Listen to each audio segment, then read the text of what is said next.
السلام علیکم ورحمۃ اللہ وبرکاتہ، نحمدہ ونصلی علی رسولہ الکریم، اما بعد فاعوذ باللہ من الشیطان الرجیم، بسم اللہ الرحمن الرحیم، رب اشرح لی صدری ویسر لی امری واحلل عقدۃ من لسانی یفقہوا قولی، واعبدوا اللہ، اور عبادت کرو اللہ کی۔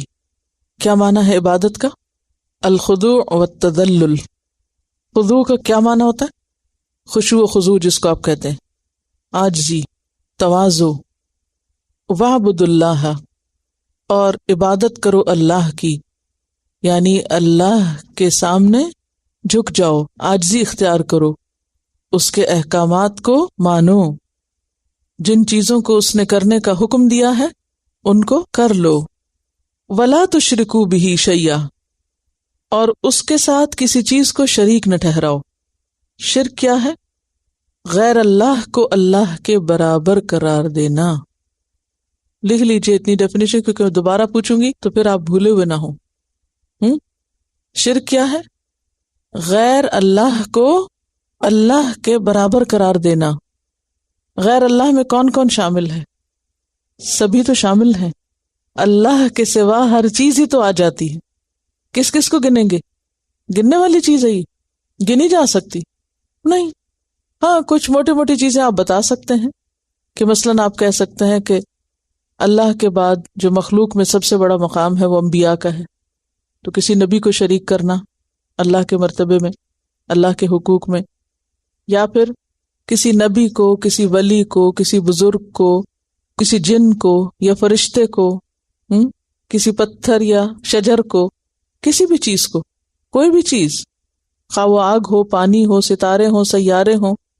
ولا تشرکوا بہ شیئا، شیئا کیا ہے؟ شیئن اسم نکرہ ہے نا، نکرہ کی کیا پہچان ہوتی ہے؟ تنوین، دو زبر دو زیر دو پیش۔ جس لفظ پر دو زبر دو زیر دو پیش ہوں وہ کیا کہلاتا ہے؟ نکرہ کہلاتا ہے۔ اور نکرہ میں کیا معنی؟ یعنی کوئی بھی چیز، کچھ بھی، چھوٹی ہو یا بڑی، سامنے ہو یا چھپی ہوئی، ہر قسم کی چیز شامل۔ ولا تشرکوا بہ شیئا وبالوالدین احسانا، اور والدین کے ساتھ احسان کرو۔ والدین میں کون کون شامل ہیں؟ ماں اور باپ پہلے درجے پر، اور اس کے بعد پھر ماں باپ کے ماں باپ، اور اوپر دادا دادی، نانا نانی، یہ سب بھی کس کے درجے میں آتے ہیں؟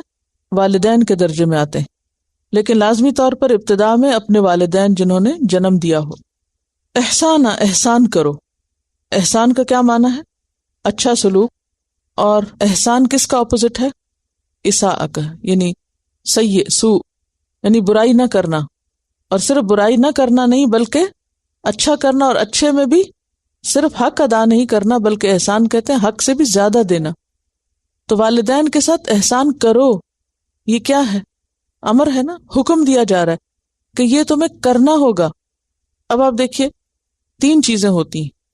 نمبر ایک، کسی کے ساتھ اچھا کرنا۔ نمبر دو، کسی کے ساتھ اچھا تو نہ کرنا لیکن برا بھی نہ کرنا۔ اور نمبر تین، اچھا بھی کرنا اور برا بھی کرنا، کبھی اچھا کرنا کبھی برا کرنا۔ تین سچویشن سمجھ آئیں؟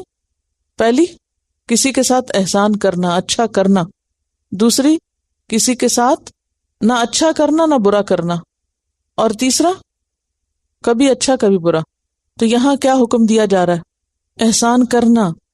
تو اس سے کیا پتہ چلتا ہے کہ لیے دیے رہنا، نہ اچھا کرنا نہ برا کرنا، یہ مطلوب نہیں ہے کہ آپ اچھا بھی نہیں کر رہے اور آپ برا بھی نہیں کر رہے۔ اگر کوئی آپ سے کہے کہ والدین کے ساتھ احسان کرو، اچھا کرو، تو کہے تو میں کون سی برائی کر رہا ہوں؟ یہ اس کا جواب نہیں ہوگا، یہ کہنا کہ میں کون سی برائی کر رہا ہوں۔ یہ نہیں کہا جا رہا کہ برا نہ کرو، یہ نہیں ہے حکم۔ کیا حکم ہے؟ اچھا کرو، کرنا ہوگا۔ یہاں کچھ کرنے کا حکم دیا جا رہا ہے کہ آپ کو کچھ کرنا ہے، چوائس نہیں ہے آپ کے پاس۔ اور یہ بھی مطلوب نہیں کہ جب جی چاہے اچھا کر لو اور جب جی چاہے برا کر لو۔ یہ تین طرح کے لوگ ہیں نا، کچھ اچھا کرنے والے، کچھ اچھا برا دونوں کرنے والے، اور کچھ بھی نہ کرنے والے۔ تو کچھ نہ کر کے گزارا نہیں، کچھ کرنے کا حکم ہے، اور وہ کیا ہے؟ احسان۔ احسان کرو والدین کے ساتھ۔ اور اس میں بھی صرف ماں کے ساتھ نہیں، باپ کے ساتھ بھی، وَبِذِي الْقُرْبَى، اور ساتھ قرابت والوں کے، قرابت داروں کے ساتھ بھی کیا کرو؟ اچھا کرو، حسن سلوک کرو۔ قرابت دار میں کون کون آتے ہیں؟ رشتہ دار۔ میں نے آپ کو بتایا تھا کہ آدم اور حوا کی اولاد ہونے کے ناطے سب لوگ ایک دوسرے کے رشتہ دار ہیں کہیں نہ کہیں سے۔ الاقرب فالاقرب کے اصول پر، یعنی رشتہ داروں سے اچھا کرو تو اس میں جو سب سے قریب ہیں، اور پھر اس سے کم اور اس سے کم، تو سب سے قریب کون ہوتے ہیں؟ ماں باپ قریب ہوتے ہیں یا اولاد قریب ہوتی ہے؟ احسان کرنے میں والدین مقدم ہیں اولاد سے، کیونکہ یہ نہیں کہا اولاد کے ساتھ احسان کرو، وہ تو کرتا ہی انسان، والدین کے ساتھ احسان کرنے کو کہا جا رہا ہے۔ تو جتنے بھی خون کے رشتے ہیں، جتنے بھی انسانی رشتے ہیں، ان سارے رشتوں میں نمبر 1 جس کو اقرب کہیں گے وہ والدین ہوتے ہیں۔ اس کے بعد پھر اولاد ہے، پھر اولاد کی اولاد ہے، پھر بہن بھائی ہیں، پھر اسی طرح بہن بھائیوں کے بچے ہیں، پھر خالہ ماموں چچا، پھر ان کے آگے بچے، پھر وہ ایکسٹینڈڈ فیملی بڑھتی چلی جاتی۔ تو والدین کے ساتھ احسان کرو اور رشتہ داروں کے ساتھ احسان کرو۔ اور اس لیے بھی والدین زیادہ قریب ہیں کہ والدین کے بغیر باقی رشتے کہاں سے آئیں گے آپ کے؟ یعنی والدین باقی رشتہ داریوں کا سبب ہیں، ان کی وجہ سے باقی لوگ آپ کے رشتہ دار بنے۔ والیتامیٰ، اور یتیموں کے ساتھ اچھا سلوک کرو۔ یتیم کون ہوتا ہے؟ بلوغت سے پہلے جس کا باپ فوت ہو جائے، اور یتیم کی جمع کیا ہے؟ یتامہ۔ یتامہ کے ساتھ اچھا سلوک کرو۔ والمساکین، اور مساکین کے ساتھ، مساکین یہاں فقیر کے معنوں میں، فقراء کے ساتھ، محتاجوں کے ساتھ، اور کس کے ساتھ؟ والجاری، پڑوسی کے ساتھ جو گھر کے قریب ہو، اور اس میں بھی ذی القربیٰ جو رشتہ دار ہو۔ رشتہ دار پڑوسی کے ساتھ اچھا کرو۔ والجاری، اور پڑوسی الجنوبی جو فاصلے پر ہو۔ جنوب کا کیا معنی؟ جم کہتے ہیں نا پہلو کو، ذرا دور کا۔ تو دوری کس معاملے میں؟ 2 طرح کی دوری ہو سکتی، ایک تو جو رشتہ دار نہیں، اور دوسرا یہ کہ جس کا گھر دور ہو۔ ٹھیک ہے، یعنی قریب کے پڑوسی کے ساتھ بھی اور دور کے پڑوسی کے ساتھ بھی۔ لیکن یہاں جو زیادہ بہتر معنی ہے وہ کیا ہے؟ ذی القربیٰ کے اپوزٹ الجنب، یعنی جو رشتہ دار نہیں، یہ مراد، اجنبی مراد ہے یہاں۔ جنوب سے کیا مراد ہے؟ اجنبی۔ اجنبی سے مراد کیا ہے؟ جس کے ساتھ خون کا رشتہ نہیں یا کوئی بھی دوسرا رشتہ نہیں۔ تو دونوں طرح کے پڑوسی حسن سلوک کے مستحق ہیں، خواہ وہ آپ کے رشتہ دار ہوں خواہ وہ نہ ہو۔ ہاں، جو رشتہ دار پڑوسی ہے اس کا حق دوسرے کے مقابلے میں زیادہ ہے۔ والصاحبی، اور ساتھی کے ساتھ اچھا سلوک کرو۔ صاحب، صاحب کس کو کہتے ہیں؟ دوست، ساتھ رہنے والا، کمپینین۔ کون سا ساتھی؟ بالجنبی، جو پہلو کے ساتھ ہو۔ جنب کس کو کہتے ہیں؟ پہلو، پہلو کا ساتھی، جیسے ہم نشین جس کو آپ کہتے ہیں، مثلا ساتھ بیٹھنے والا، ساتھ سفر کرنے والا، ساتھ کام کرنے والا، یعنی جیسے کاروبار میں شریک ہے، ایک جگہ پر آپ کولیگز ہیں، جاب اکٹھی کرتے ہیں، یا پھر آپ سفر اکٹھے کرتے ہیں، اور کس طرح تعلیم اکٹھے حاصل کرتے ہیں، جیسے آپ یہاں بیٹھتے ہیں۔ ساتھ ساتھ بیٹھنے والے یہ کون ہے؟ وہ صاحب بالجنب۔ اور بعض مفسرین نے اس سے مراد بیوی بھی لی، کہ وہ مرد کے لیے اور مرد بیوی کے لیے کیا ہے؟ ساتھی ہیں، پہلو کا ساتھی، لائف پارٹنرز۔ ٹھیک ہے، یہاں پارٹنر کا حق بتایا جا رہا ہے، خواہ وہ آپ کے ساتھ بیٹھنے والا ہو، ساتھ کام کرنے والا ہو، یا ساتھ زندگی بسر کرنے والا ہو۔ وابن السبیل، اور مسافر، راستے کا بیٹا، راہ گیر، مہمان، مسافر، ان کے ساتھ بھی اچھا سلوک کرو۔ اب اس میں سبیل کا لفظ کیوں استعمال کیا گیا؟ یعنی جو راستے میں ہو، ٹرانزٹ میں ہو، سفر پر ہو، یا پھر راستہ چل رہا ہو، جیسے آپ گاڑی چلا رہے ہوتے ہیں، کون ہوتا ہے ابن السبیل؟ جو آپ کے ساتھ سڑک شیئر کر رہے ہیں. کولیگز تو یہاں ساتھ بیٹھے ہوئے ہیں نا، تو پھر یہاں سے نکل کر جب آپ گاڑی میں بیٹھتے ہیں تو آپ بھی سبیل یعنی راستے کے بیٹے، اور آپ کے ساتھ جو اور بھی ساتھ جا رہے ہیں وہ بھی. عموماً ہم گاڑیاں چلانے والوں کے، سڑک شیئر کرنے والوں کے ساتھ اچھا سلوک بھول جاتے ہیں. ساتھی بھی ہو سکتے ہیں مسافر، اور مہمان بھی ہو سکتے ہیں. سب کے ساتھ احسان کرو. یہ نہیں کہا جا رہا کہ کوئی اچھا کرے تو کر دو. کیا کہا جا رہا ہے؟ احسان کرو. 3 حالتیں میں نے بتائی نا. ایک حالت یہ ہے کہ برا نہ کرو، ایک یہ ہے نہ اچھا کرو نہ برا کرو، اور ایک کیا ہے کبھی اچھا کرو کبھی برا کرو. تو یہاں صرف ایک چوائس ہے آپ کے پاس، اور وہ کیا ہے؟ اچھا کرو. یعنی اچھائی میں پہل کرو، اپنی طرف سے جو اچھا کر سکتے ہو کرو. عموماً ہم احسان کرو کا مطلب کیا لیتے ہیں؟ دوسروں سے اچھائی ایکسپیکٹ کرنا اور ہمارے ساتھ اچھا کریں، جبکہ ہمارے اوپر بھی کچھ ذمہ بنتا ہے کہ ہم دوسروں کے ساتھ اچھا کریں، احسان کرو. اور کون ہے؟ وما ملکت ایمانکم، اور ما یہاں بمانا الذی ہے، اور وہ جو ملکت مالک ہیں، ایمانکم تمہارے دائیں ہاتھ، یعنی تمہارے دائیں ہاتھ جن کے مالک ہیں، اور وہ جو تمہاری ملکیت میں ہیں. جاندار چیزوں میں سے 2 چیزوں کا انسان مالک ہو سکتا ہے. پرانے زمانے میں انسانوں کے مالک ہوتے تھے، لونڈی غلام، اور اس کے علاوہ جانور، گائے بھینس بکری بھیڑ وغیرہ، یا کوئی پیٹس آپ نے رکھے ہوئے ہیں تو ان کے ساتھ بھی کیا کرو؟ احسان کرو. تبھی تو پھر اور بھی کچھ نہ بچا. غلام، ملازم، جو بھی.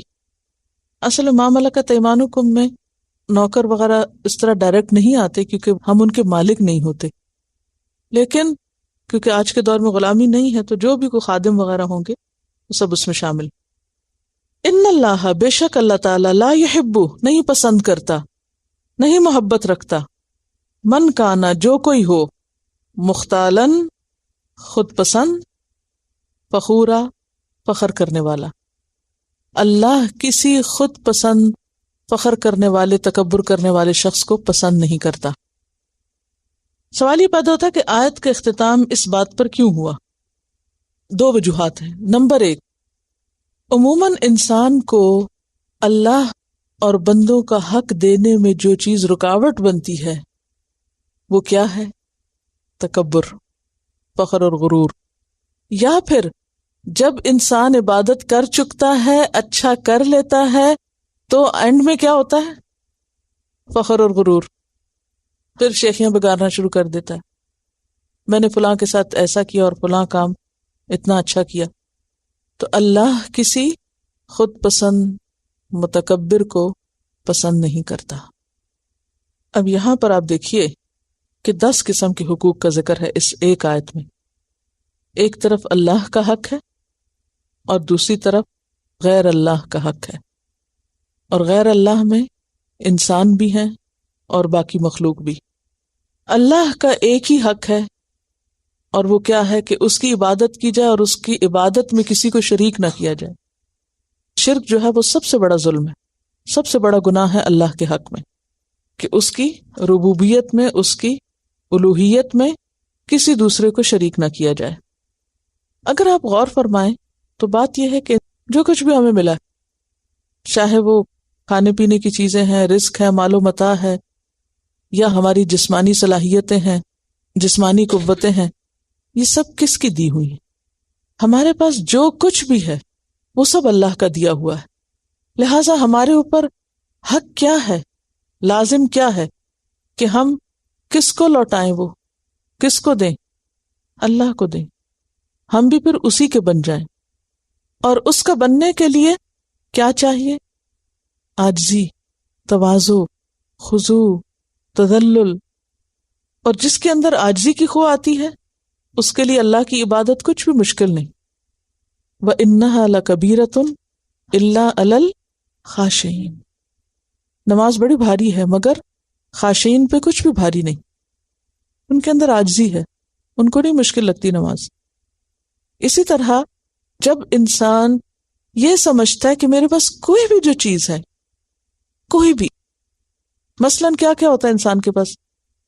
علم ہوتا ہے، مال ہوتا ہے، شکل و صورت ہے، اس کا مقام ہے، دنیا کی کوئی بھی نعمت، جو بھی میرے پاس ہے یہ سب اللہ کا دیا ہوا ہے، اس کی امانت ہے میرے پاس.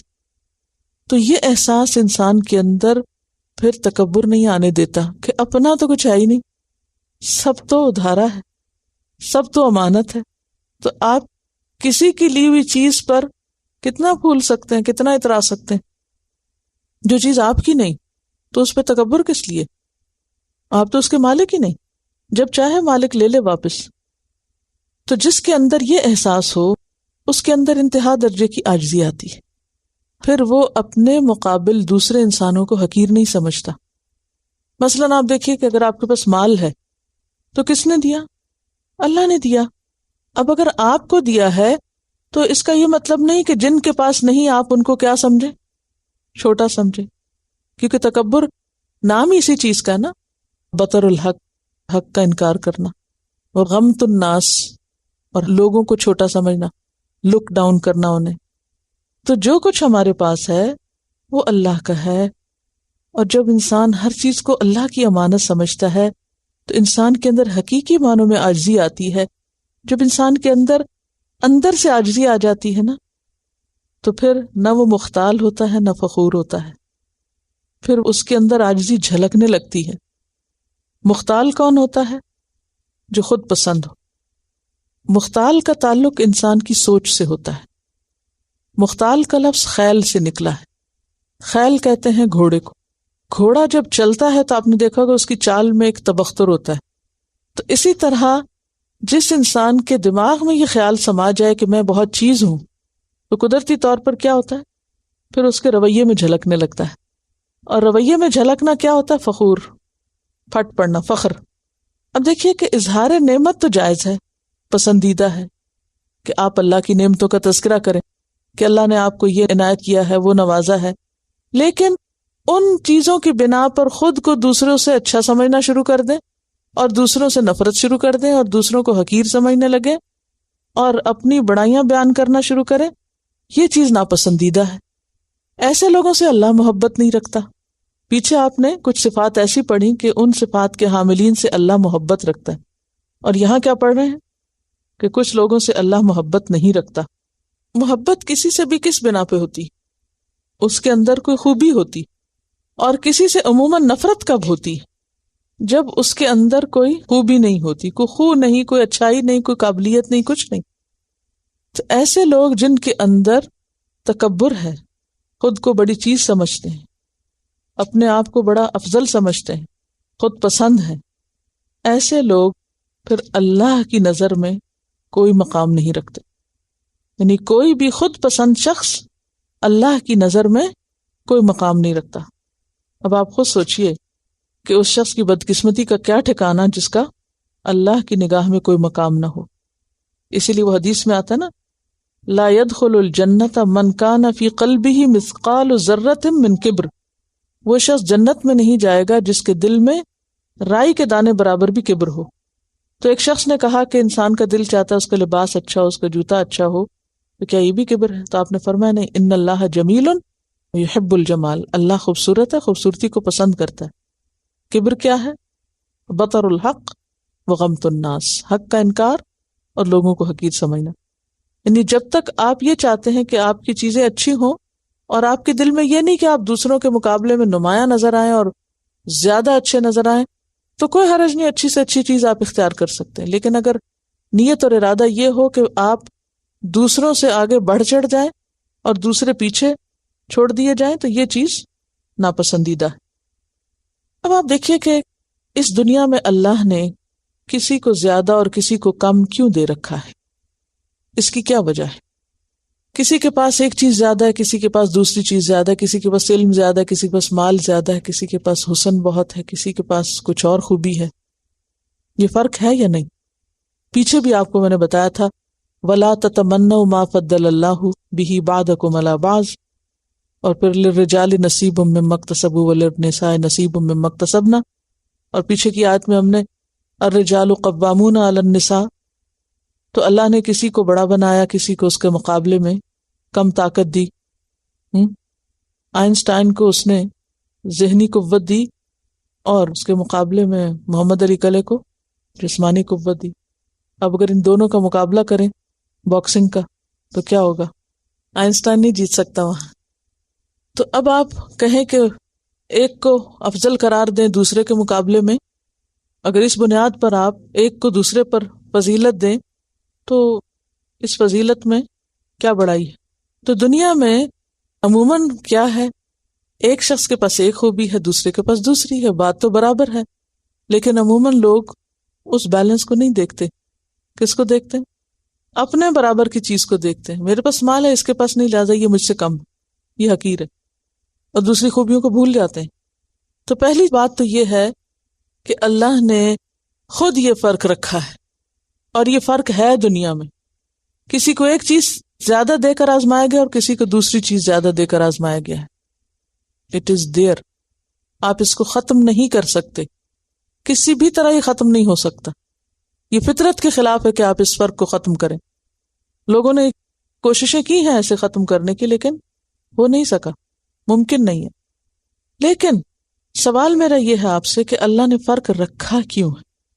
اس دنیا میں ایک بیلنس قائم کرنے کے لیے، اور کچھ کو کچھ کے فائدے کا بنانے کے لیے. جن کے پاس زیادہ ہے وہ اور طرح فائدہ پہنچاتے، جن کے پاس کم ہے وہ اور طرح پہنچاتے. جن کے پاس جسمانی قوت زیادہ ہے وہ اس طرح فائدہ پہنچاتے، جن کے پاس ذہنی قوت زیادہ ہے وہ اس طرح فائدہ پہنچاتے ہیں. تو ہر ایک کو الگ پیدا کیا. اس زمین پر بھی آپ دیکھیں، مثلا درخت ہیں، کوئی درخت اونچے ہیں، کوئی چھوٹے ہیں. درختوں کے مقابلے میں بھی پہاڑ اور اس سے اونچے ہیں. پہاڑوں میں بھی پھر کچھ پہاڑ بہت اونچے ہیں. مثلا ایورسٹ جو ہے وہ زمین کی سطح سے تقریباً 5.5 میل اونچی ہے. کتنی اونچی ہے؟ 5.5 میل اوپر ہے سطح سمندر سے. یہ کوئی چھوٹی سی اونچائی نہیں ہے. 5.5 میل کے مقابلے میں 5.5 فٹ کیا حیثیت رکھتا ہے. اسی لیے اللہ تعالیٰ قرآن پاک میں فرماتے اِنَّكَ لَن تَخْرِقَ الْأَرْضَ، تم زمین کو پھاڑ نہیں سکتے. وَلَن تَبْلُغَ الْجِبَالَ طُولًا، پہاڑوں کی اونچائی کو نہیں پہنچ سکتے. تو تکبر کس لیے؟ تو ایورسٹ کو جو اونچا بنایا تو اس لیے نہیں بنایا کہ وہ تکبر شروع کر دے یا اپنی بڑائی ظاہر کرنا شروع کر دے باقی پہاڑوں پر. اس کے برعکس آپ نے دیکھا ہوگا کہ اونچے سے اونچے پہاڑ کا سایہ بھی ہوتا ہے. ہر آبجیکٹ کا جو سایہ ہے وہ کیا ظاہر کر رہا ہے؟ جھکاؤ. قرآن پاک میں آتا ہے نا، سایہ کیا کر رہے ہیں؟ سجدہ ریز ہیں. تو اس کائنات کی کوئی بھی جو چیز ہے وہ کیا ہے؟ اپنے خالق کے سامنے سجدہ ریز ہے. وہ اس بات کا اظہار کر رہی ہے کہ میرے اندر کیا ہے؟ عاجزی ہے. میں خدمت کے لیے بنی. جس کے پاس جو امتیازی خصوصیت ہے، جس چیز میں وہ اونچا ہے، چاہے وہ جسمانی طاقت میں، صحت کے اعتبار سے، یا علم کے اعتبار سے، یا مال کے اعتبار سے، تو اس کے اوپر لازم کیا ہے کہ وہ کیا کرے؟ جو اس سے کم ہے ان کی طرف لوٹائے اور ان کی خدمت کرے تاکہ بیلنس قائم ہو. پہاڑ کیوں بنے ہیں آپ کو معلوم ہے؟ بیلنس کے لیے. جی ہاں. کس طرح کا بیلنس؟ آپ کو معلوم ہے کہ جو سمندر ہے وہ بعض جگہوں پر انتہائی گہرا ہے، اور زمین کا 2/3 کیا ہے؟ سمندر ہے. تو سمندر کی جو سطح ہے بعض اوقات آپ نے دیکھا اس میں ٹرنچز ہیں. اگر آپ نے تصویر دیکھی ہو، اور میں نے آپ کو ہوم ورک دیا ہوا ہے اور مسلسل دیا ہوا ہے کہ کائنات میں غور و فکر کرتے رہیں، اور سمندروں کے بارے میں خاص طور پر، تو اس میں آپ نے دیکھا ہوگا کہ سارے سمندر کا جو نیچے بیڈ ہوتا ہے یا جو نیچے کی سطح ہوتی ہے وہ ایک سیدھی سیدھی نہیں ہوتی. اس میں کئی لیولز ہوتے ہیں، اور کچھ لیولز میں اگر آپ دیکھیں گے ٹرنچز ہوتی ہیں، ان کی جیسے اوپر پہاڑ کی پیک ہوتی ہے نا، بالکل اسی طرح وہ نیچے نیچے نیچے گہرائی میں اندر تک وہ پانی ہوتا ہے. خوب اندھیری جگہوں پر جا کے پانی گیا ہوتا ہے. اب اگر ایک طرف سے زمین اندر سے اتنی کھدی ہوئی ہے، یعنی اندر سے اتنی نشیب میں ہے، تو اس کے بیلنس کو قائم رکھنے کے لیے دوسری طرف سے پہاڑ اٹھائے گئے ہیں توازن قائم کرنے کے لیے. اس لیے نہیں کہ پہاڑ تکبر کا شکار ہو جائے. اسی طرح سمندر اگرچہ اونچا نہیں اٹھا ہوا، مگر وسعت کے اعتبار سے کیا ہے؟ اس کی اپنی ایک خوبی. اب وہ لمبائی میں اونچا نہیں ہے، پھیلاؤ میں بہت بڑا ہے. اسی طرح اس کی لہروں میں آپ دیکھیں، پھر اس کے اندر جانور دیکھیں، تو ہر جگہ پر اللہ تعالیٰ نے یہ اونچ نیچ رکھی ہے، لہذا کوئی بھی شخص اگر تکبر کا شکار ہوتا ہے تو یہ اس کو حق نہیں، مختالاً فخورا بننے کا اس کو کسی بھی طور پر حق نہیں۔ اور عام روزمرہ زندگی میں جس شخص کی نظر احسان کرنے کی طرف لگی ہوئی ہو، مختالاً فخورا نہیں ہو سکتا۔ مختال کون ہوتا ہے؟ جو خود کو بڑی چیز سمجھے، اور فخور جو پھر اس پہ فخر شروع کر دے، اس کا اظہار بھی شروع کر دے۔ مثلاً کیسے اظہار ہوتا ہے؟ فخر کس طرح ہوتا ہے؟ جو میں ہوں وہ کوئی اور نہیں، جو میری اولاد ہے ویسی اولاد کسی کی نہیں، جو میرا سلیقہ ہے وہ کسی اور کا سلیقہ نہیں، میں سب سے اچھا ہوں، میں سب سے نیک ہوں، میں سب سے بہتر ہوں، اور پھر اس طرح کی باتیں بول بول کے کہنا، ہر وقت اولاد کی خوبیاں بیان کرتے رہنا، اپنے منہ میاں مٹھو بننا، اپنی تعریفوں کے پل باندھتے رہنا، یہ جملے اللہ کو پسند نہیں، نہ ایسی سوچ پسند ہے اور نہ ہی ایسی گفتگو پسند ہے۔ اس کے مقابلے میں کیا پسند ہے؟ عاجزی پسند ہے، اور بندوں کے ساتھ احسان کرنا پسند ہے۔ اور یہاں یہ یاد رکھیے کہ اگر کوئی شخص اللہ کے سامنے شکرانے کے طور پر کوئی اپنی نعمت کا ذکر کرتا ہے کہ اس کو فلاں چیز ملی ہے، یا کوئی خوشی کا اظہار کرتا ہے کسی نعمت کے ملنے پر، تو اس سے منع نہیں کیا گیا۔ مثلاً آپ کو خود کوئی کامیابی ہوتی ہے زندگی میں، آپ اسے شیئر کرتے ہیں اپنے عزیزوں دوستوں کے ساتھ، آپ کے بچوں کو کوئی کامیابی نصیب ہوتی ہے، آپ کے قریب والوں کو، تو کسی بھی نعمت کے ملنے پر خوشی کا اظہار حدود کے اندر رہتے ہوئے وہ اس میں نہیں شامل ہوتا۔ ٹھیک ہے؟ یعنی خوشی کے موقع پہ خوشی منانا جو ہے وہ اس میں شامل نہیں ہے، لیکن کیا چیز پھر شامل ہے اس میں؟ حد کے اندر کیسے رہیں گے؟ اگلی آیات اس کو بہت اچھی طرح واضح کر دیں گی، اس لیے میں یہاں آپ سے نہیں پوچھتی۔ یہاں آپ کو ایک ہوم ورک ہے چھوٹا سا، اور وہ ہوم ورک یہ ہے کہ یہ جتنے لوگوں کا ذکر ہے یہاں، والدین، رشتہ دار، یتامہ، مساکین، پڑوسی، ان سب میں سے ہر ایک کے ساتھ احسان کا ایک طریقہ لکھیے۔ ٹھیک ہے؟ سب کے نام لکھ لیجئے۔ کیسے آپ کام کریں گے؟ نمبر 1 والدین، نمبر 2 رشتہ دار، نمبر 3 یتیم، 4 مسکین، رشتہ دار پڑوسی، پھر اگلا نمبر اجنبی پڑوسی، پھر ساتھی، کلیگز، دوست، پھر مسافر یا راہگیر، پھر غلام یا خادم، اور جانور۔ ان سب کے ساتھ احسان کرنے کا ایک ایک طریقہ لکھ لیجئے۔ ٹھیک ہے؟ اس سے کیا فائدہ ہوگا؟ کانسیپٹ کلیئر ہو جائے گا، اور ذرا سمجھ آ جائے گی کہ آپ اس کا مطلب کیا سمجھ رہے ہیں احسان کرنے کا۔ احسان کرنا ہے حق سے زیادہ دینا۔ ایک تو یہ نا کہ ان کے حقوق ہیں، حقوق ادا کرنا احسان میں آتا ہے، لیکن حقوق سے بڑھ کر دینا۔ وَاعْبُدُوا اللَّهَ اور وَلَا تُشْرِكُوا بِهِ شَيْئًا اور وَبِالْوَالِدَيْنِ إِحْسَانًا، کس کے ساتھ برابر ہوا؟ عبادت کا حصہ ہے یہ، جیسے اللہ کی عبادت کا حکم دیا جا رہا ہے نا، جیسے نماز روزہ کا حکم دیا جا رہا ہے، ایسے ہی یہ بھی احسان کا حکم دیا جا رہا ہے۔ پھر اس میں یہ ہے کہ نماز میں کچھ فرائض کے درجے کی چیزیں، کچھ نوافل وغیرہ ہیں، تو احسان کے پھر مختلف لیولز ہوتے ہیں۔ کچھ تو جیسے حقوق کی ادائیگی ہے، وہ کیا ہے؟ فرض کے درجے کی چیز ہے۔ اللہ حق معاف نہیں کرے گا جب تک بندے ایک دوسرے کا حق معاف نہیں کرتے۔ مثلا شوہر کو کہا گیا کہ وہ بیوی کا مہر ادا کرے، تو اس کے لیے کیا لفظ آئے؟ آتوہن اجورہن فریضہ۔ ٹھیک ہے؟ وراثت میں حصے کو کیا کہا گیا؟ فریضۃً من اللہ۔ ٹھیک ہے؟ یہ فرض کے درجے کا نا۔ اب فرض کے علاوہ مزید نفل کے درجے کا بھی احسان ہے، اور اس کو کرنے کا بھی حکم دیا جا رہا ہے۔ کیوں حکم دیا جا رہا ہے؟ اس کی حکمت کیا ہے؟ کوئی بتائے گا آپ میں سے؟ کیا حکمت ہے؟ کیوں احسان کرو؟ وہ احسان، دیکھیے کہ احسان اسلام کا حسن ہے۔ اگر ہر مسلمان کے اندر یہ اخلاق آ جائے کہ اس نے یہ نہیں دیکھنا کہ دوسرے نے اس کے ساتھ کیا کیا ہے، اسے یہ دیکھنا ہے کہ اس کے ذمے کیا ہے، اور وہ آگے بڑھے۔ عبادت ہے یہ عاجزی، پتہ نہیں آپ سمجھے کہ نہیں سمجھے تو اسائنمنٹ میں دے دوں کہ خود ہی سمجھ لیں گے کہ احسان کرنے کا مطلب کیا ہے.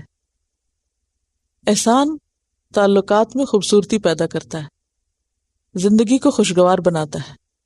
مثلاً آپ نے کسی کے ساتھ اچھا کیا، اس نے آپ کے ساتھ اچھا نہیں کیا، کیونکہ ہم صرف اس وقت اچھا کرتے ہیں جب کوئی ہمارے ساتھ اچھا کرے، یا اسی طرح کا اچھا کرے. کسی اور طریقے سے کوئی اچھا کرے تو اس کو نہیں کنسیڈر کرتے.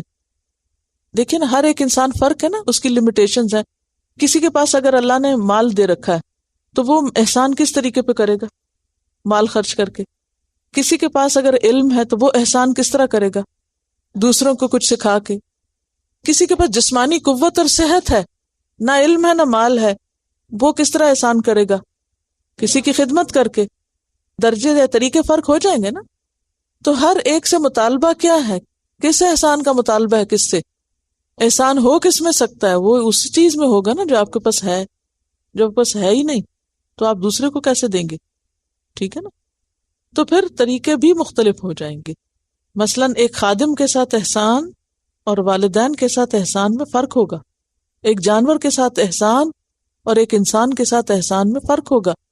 اسی لیے تو آپ سے عرض کی کہ ہر ایک کے ساتھ احسان کا ایک طریقہ لکھیے، پتہ چل جائے گا کہ آپ احسان سمجھ کس کو رہے ہیں. اصل میں ان سارے موضوعات پر اتنی زیادہ احادیث ہیں کہ اگر میں وہ پڑھنا شروع کر دوں آج کا سارا لیسن اسی میں ختم ہو جائے.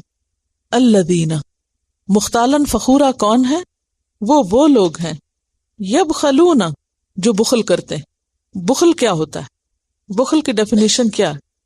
دیکھیے، یہ جاننا بے حد ضروری ہے. یہ اس علم میں سے ہے جو فرائض میں آتا ہے. جب پتہ ہی نہیں کہ بخل ہے کیا تو کیا کریں گے؟ کیسے پہچانیں گے ہم کر بھی رہے ہیں کہ نہیں؟ بخل کہتے ہیں جس چیز کا خرچ کرنا دینا واجب ہو اسے نہ دینا. ٹھیک ہے، جس چیز کا دینا واجب ہے اس چیز کو روک لینا، یہ بخل ہے. ہم بخیل کس کو سمجھتے ہیں؟ جو اسراف نہ کرے، جو غلط سلط خرچ نہ کرے، وہ بہت بخیل ہے، بہت تنگ دل. حالانکہ بخل ہے اس چیز کو روکنا جس کا خرچ کرنا واجب ہے، لازم ہے. یعنی جہاں حق ہے خرچ کرنے کا وہاں نہ کرے. مثلاً مال میں بخل کیا ہے؟ زکوٰۃ نہ دینا. مال میں بخل کیا ہے؟ زکوٰۃ نہ دینا. علم میں بخل کیا ہے؟ اور علم کا بخل سب سے سخت بخل ہے.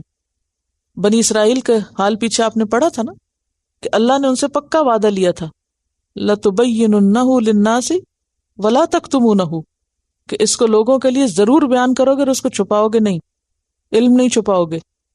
اور حدیث میں آتا نا، جس سے علم کی کوئی بات پوچھی گئی اور اس نے وہ چھپا دی، قیامت کے دن کیا ہوگا؟ اس کے منہ میں آگ کی لگام ہوگی. کیوں چھپائے انسان؟ کہ پھر یہ میرے برابر ہو جائیں گے. اب اس میں آپ دیکھیے بخل کس میں آتا ہے؟ جو خرچ کرنا واجب ہے. اس میں پھر کیا آتا ہے کہ بعض اوقات کوئی شخص آپ سے ایسا سوال کرتا ہے کہ جس کا بتانا فتنے کا سبب بن سکتا ہے اس کے لیے یا کسی اور کے لیے، تو وہاں کیا ہے؟ وہاں روک لینا پھر بخل نہیں ہوگا. یاد رکھیے، یعنی اگر آپ بخل کی ڈیفینیشن سمجھ جائیں نا تو آپ کے بہت سے مسئلے حل ہو جائیں گے. اچھا، اب اسی طرح عمل میں بھی بخل ہوتا ہے. وہ کیا ہوتا ہے؟ عمل کا بخل. جو کسی کی خدمت یا مدد کر سکتے ہیں وہ نہ کرنا. بعض اوقات آپ بیٹھے ہوئے ہیں، صحت مند ہیں، دوسرے شخص تھکا ہوا آیا گھر میں، اس کو پانی پینے کی ضرورت ہے، وہ کہتا پانی لا دو، تو آپ جاؤ اپنا کام کرو، میں تو بیٹھی ہوں. آپ کی حالت بہتر ہے، کوئی دوسرا بیمار ہے یا کوئی کمزور ہے یا کوئی تھکا ہوا ہے یا کسی طرح آپ صحت مند ہیں، ٹھیک ٹھاک ہیں، آرام کر چکے ہیں، تو کیا فرض بنتا ہے آپ کا؟ آپ دوسرے کی مدد کریں. لیکن بہت سے لوگ کر سکنے کے باوجود بھی کرتے نہیں کرتے. خود جانے، ہر کو اپنا اپنا کرے. تو الذین یبخلون، وہ لوگ جو بخل کرتے ہیں، وَيَأْمُرُونَ النَّاسَ بِالْبُخْلِ، صرف خود ہی نہیں کرتے بلکہ لوگوں کو بھی بخل کرنے کے لیے کہتے ہیں. نہ خود کسی کے ساتھ اچھا کریں گے اور نہ کسی کو کرنے دیں گے. کیوں؟ کیونکہ پھر اس طرح ان کی بخالت دوسروں کو نظر آ جائے گی نا. لوگ ان کو ملامت کریں گے جو نہیں کریں گے. تو وہ کیا چاہتے ہیں؟ کوئی بھی نہ کرے تاکہ ہمیں بھی کوئی ملامت نہ کرے، ہمیں کوئی برا نہ کہے. وَيَكْتُمُونَ، اور وہ چھپاتے ہیں کس کو؟ مَا آتَاهُمُ اللَّهُ، جو دے رکھا ہے ان کو اللہ نے، کیا مثلا مال یا علم یا قوت، من فضل ہی اپنے فضل سے.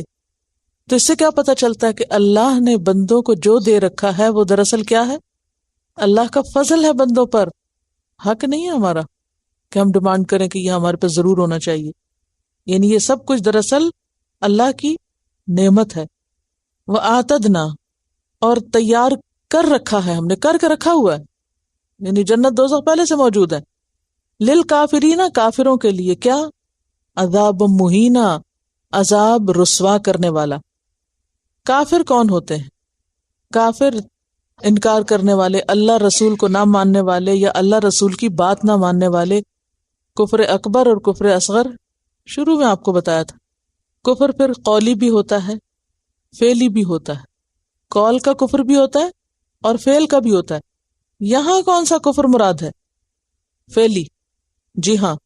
کیا فعل کفر سے تعبیر کیا جا رہا ہے؟ بخل. خود بخل کرنا اور دوسروں کو بخل کے لیے کہنا، ایسے لوگوں کے لیے رسوا کن عذاب ہے، ذلیل کرنے والا عذاب ہے، سخت عذاب ہے. کیوں؟ نہ انسان خود اچھا کرے اور نہ ہی کسی اور کو کرنے دے، نیکی سے روکے. اہل ایمان کی صفت کیا ہے؟ خود بھی نیکی کریں اور دوسروں کو بھی نیکی کا حکم دیں. وَيَأْمُرُونَ بِالْمَعْرُوفِ، اوروں کو بھی کرنے کو کہتے ہیں کہ تم بھی اچھا کرو. وہ ان میں نہیں وَلَا يَحُضُّ عَلَىٰ طَعَامِ الْمِسْكِينِ. یہ بھی جرم ہے کہ کسی کو انسان نیکی کے لیے نہ اکسائے. تو بخل جو نیکی کر رہا اس کو روک لے، کس قدر گھناؤنا جرم ہے. بات یہ ہے کہ یہ صفت انسان میں کب آتی، کیوں آتی؟ یہ اس وقت آتی ہے کہ جب انسان کسی بھی نعمت کو اپنی ذاتی قابلیت کا نتیجہ سمجھتا ہے. میرے پاس مال ہے کیونکہ میں نے کمایا ہے، میرے پاس علم ہے کیونکہ میں نے پڑھا ہے، میرے پاس جسمانی طاقت ہے کیونکہ میں نے کھایا اور ایکسرسائز کی. وہ کیا سمجھتا ہے؟ یہ میرا کمال ہے. جب انسان کے اندر یہ سوچ آ جاتی ہے نا کہ جو کچھ میرے پاس ہے وہ میری محنت کا نتیجہ ہے یا میری قابلیت کا نتیجہ ہے یا اس میں میرا کوئی کرشمہ ہے، تو پھر وہ اس نعمت اور اس مال کو کیسے سمجھتا ہے؟ یہ میرا ہے، میرا، اور اس پر صرف میرا حق ہے یا اس پر صرف میری مرضی ہے، اس میں کوئی حصے دار نہیں. اور دوسری سوچ یا دوسرا رویہ کیا ہے کہ انسان کیا سمجھے کہ جو کچھ میرے پاس ہے یہ اللہ کی بخشش ہے. اگر میری محنت ہے تو محنت کی توفیق کس نے دی؟ ہاں سوچیے ذرا. اور اگر میری قابلیت ہے تو قابلیت کس نے دی ہے آپ کو؟ اگر آپ سمجھتے ہیں آپ بڑے ذہین ہیں تو یہ ذہن دوسروں کے مقابلے میں آپ کو کس نے زیادہ دے دیا؟ وہ بھی اسی نے دیا ہوا ہے. تو جب یہ اس کی دین ہے تو پھر جو شخص ان چیزوں کو اللہ کا انعام یا احسان یا نعمت سمجھتا ہے اور اپنے پاس ایک امانت سمجھتا ہے تو اس کے اندر پھر فخر اور غرور نہیں آتا. پھر وہ اس مال کے اوپر جو اللہ نے اپنے فضل سے اس کو دیا ہوتا ہے صرف اپنا حق نہیں سمجھتا، وہ اس میں کس کس کا حق سمجھتا ہے. یہ پیچھے جتنے گزرے ہیں نا ان سب کا. تو احسان کی ایک قسم ہوتی ہے مال کے ساتھ احسان کرنا. اب آپ کا جواب بھی خود ہی حل کر رہی ہوں، بہتر تھا کہ آپ سے ہی کرواتی. ایک احسان کی قسم ہوتی ہے مال کے ساتھ احسان کرنا، دوسری ہوتی ہے علم کے ساتھ احسان کرنا، تیسری ہوتی ہے جسمانی خدمت کے ساتھ کسی کے ساتھ احسان کرنا.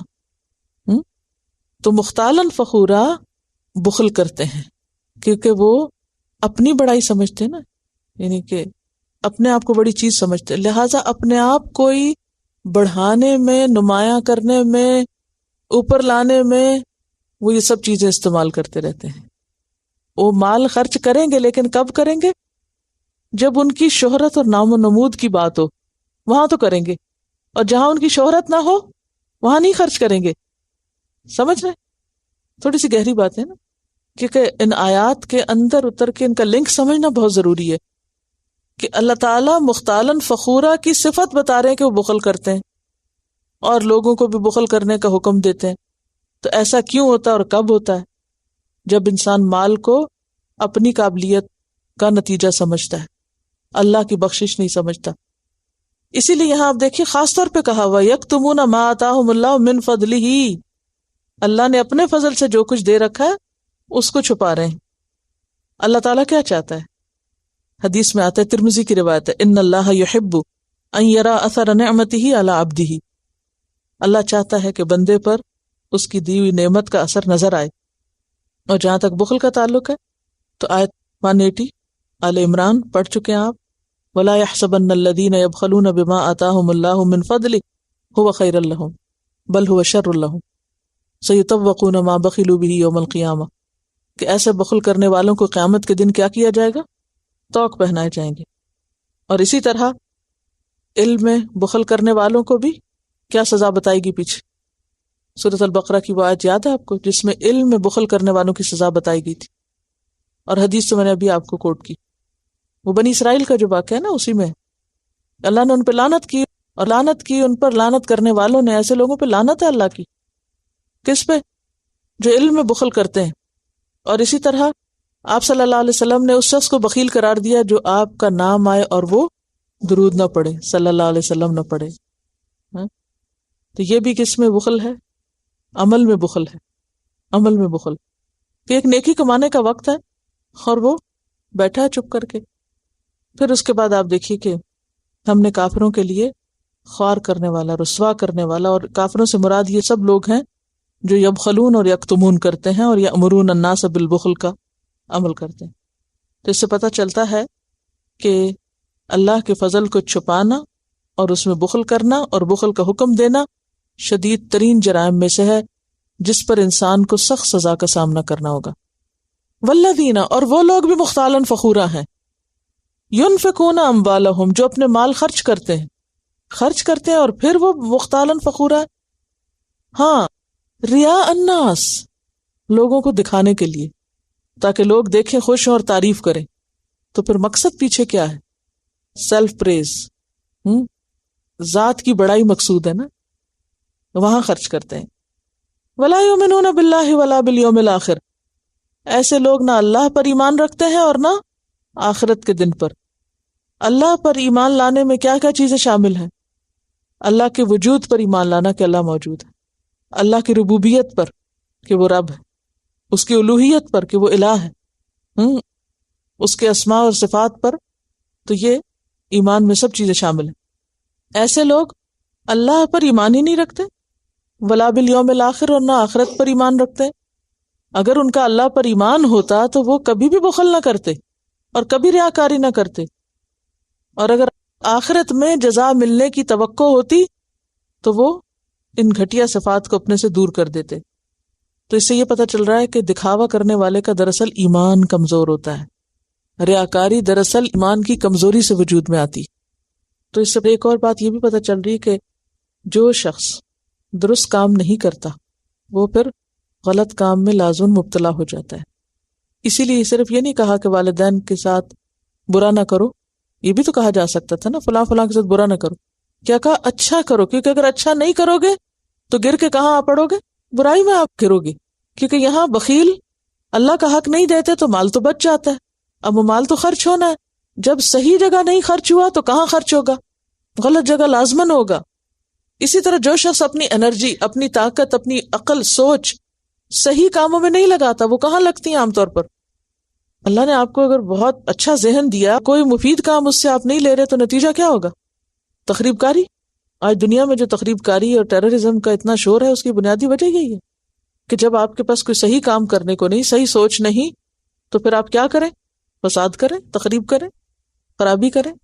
پھر اس کے بعد آپ دیکھیے کہ وَمَن يَكُنِ الشَّيْطَانُ، اس کی ایک وجہ یہ ہوتی ہے کہ شیطان انسان کا ساتھی بن جاتا ہے، اور جس کا بن جائے یا ہو جائے الشیطان شیطان لہو قرینن، اس کا ساتھی فساء قرینا، تو بہت بدترین ساتھی بن جاتا ہے۔ جس انسان کا ساتھی شیطان بن جائے پھر وہ بدترین ساتھی۔ تو اس سے کیا پتہ چلتا ہے کہ دکھاوے کے لیے مال خرچ کرنا نمبر 1 ایمان کی کمزوری کی علامت ہے، نمبر 2 شیطان کے اثرات کی وجہ سے، شیطان کی دوستی کی وجہ سے۔ اور اسی لیے آپ دیکھیں کہ ریاکاری کو شرک قرار دیا گیا. حدیث میں آتا ہے میں تم پر سب سے زیادہ جس چیز کا خوف رکھتا ہوں وہ کیا؟ الشرک الاصغر. قلنا وما الشرک الاصغر. ہم نے پوچھا یا رسول اللہ وہ شرک اصغر کیا ہے؟ آپ نے فرمایا کہ جس نے یہ سب کام دکھاوے کے لیے کیا، یعنی وہ عبادت کیا بن گئی؟ عبادت کی بجائے شرک بن گیا. اسی لیے ابتدا میں کیا کہا؟ وَاعْبُدُوا اللَّهَ وَلَا تُشْرِكُوا بِهِ شَيْئًا. اس کی عبادت کرو اور اس کے ساتھ کسی کو شریک نہ کرو، یعنی دکھاوا نہ کرو. تو اس میں ایک اور بات بھی پتہ چلتی ہے کہ جہاں ایک طرف اللہ کی عبادت کا حکم ہے، دوسری طرف یعنی ایک چیز کا اثبات ہے تو دوسری چیز کی نفی ہے، اور وہ شرک کی نفی ہے. کیونکہ بعض لوگ عبادت بھی کرتے ہیں اور اس کے ساتھ ساتھ شرک بھی کرتے ہیں. تو اللہ کو ایسی عبادت مطلوب ہے کہ جو شرک سے خالی ہو، اچھا کام ہو لیکن دکھاوے سے خالی ہو. اگر کسی نے دکھاوے کی خاطر یا اس ڈر سے کہ ہائے لوگ کیا کہیں گے، چلو یہ فلاں کے لیے کر دو، فلاں کے لیے کر دو، تو یہ سب چیزیں ویکنس کی علامت ہے انسان کی. اور پھر وماذا علیہم، کیا تھا ان کے لیے، کیا ہو جاتا ان کو، لو آمنوا باللہ والیوم الآخر، اگر یہ اللہ اور یوم آخرت پر ایمان لے آتے. کن کو خطاب ہے؟ کن کو کہا جا رہا ہے؟ مختالاً فخورا کو کہا جا رہا ہے، بخل کرنے والوں کو کہا جا رہا ہے، ریاکاری کرنے والوں کو کہا جا رہا ہے کہ ان کا کیا جاتا تھا اگر یہ اللہ اور یوم آخرت پر ایمان لے آتے. یہ ماذا علیہم جو ہے نا، یہ ایک طرح سے ڈانٹ ہے تو سوال مگر اس میں ڈانٹ، یعنی ڈانٹا جا رہا ہے کہ ان کا بگڑتا کیا اگر یہ ایسا کر لیتے. وَأَنفَقُوا مِمَّا رَزَقَهُمُ اللَّهُ، اور خرچ کرتے اس میں سے جو اللہ نے ان کو رزق دیا، جو اللہ کا دیا ہوا تھا. ان کا کوئی نقصان نہ ہوتا، ان کا مال نہ گھٹتا. کیوں؟ اس لیے کہ یہ اللہ کا وعدہ ہے کہ جو دے گا میں اس کو اور زیادہ دوں گا. ہر روز جب صبح ہوتی، ما من یوم یصبح فیہ العباد، کوئی دن ایسا نہیں ہوتا کہ جس میں بندے صبح کرتے ہیں، الا ملکانی، مگر دو فرشتے، ینزلانی، دونوں اترتے ہیں. کس کام کے لیے؟ دعا کرنے کے لیے. ان میں سے ایک کیا کہتا ہے؟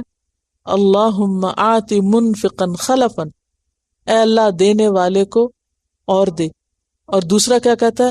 اللہم آت ممسکا تلفا، کہ اے اللہ روکنے والے کا سب برباد کر دے، روکنے والے کا ضائع کر دے اور دینے والے کو اور دے. یہ صحیح حدیث ہے. ہر روز صبح کے وقت یہ کام ہوتا ہے کہ دو فرشتے مقرر ہی اس پر ہیں جو دینے والوں کے حق میں دعائیں کرتے ہیں اور نہ دینے والوں کے حق میں بد دعا کرتے رہتے ہیں کہ اللہ اس کا ضائع کر، اللہ اس کا ضائع کر. اور وہ ضائع ہو جاتا ہے کبھی کسی طرح، کبھی کسی طرح، یعنی وہ مفید کاموں میں نہیں لگتا. وہ جب بخل کرتے ہیں تو پھر کیا ہوتا ہے؟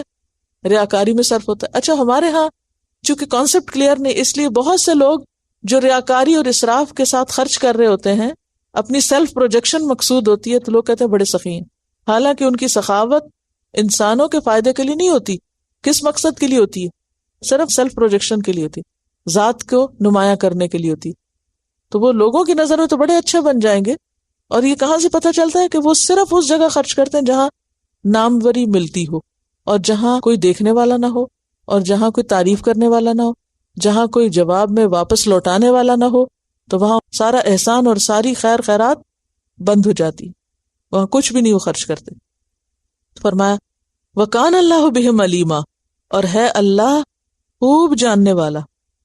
یہاں علیمن کی صفت کیوں آئی ہے؟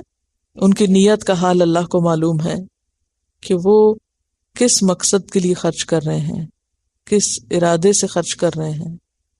اور جہاں تک اجر دینے کا تعلق ہے تو اس آیت پر ہی یہ موضوع مکمل ہوتا ہے، اس کے بغیر نہیں. ان اللہ لا یظلم مثقال ذرۃ، بے شک اللہ نہیں ظلم کرتا مثقال ذرہ، ذرے کے برابر. ذرہ کیا چیز ہوتی ہے؟ الجزء الذی لا یتجزأ، کیا؟ وہ چیز جس کو ڈیوائیڈ نہ کیا جا سکے. اور ذرہ کیا ہے؟ وہ آخری چیز. پہلے تو کہتے ہیں ایٹم کو ذرہ کہتا ہے، تو ایٹم بھی توڑ بیٹھے یا اس کے اندر بھی چیزیں موجود ہیں.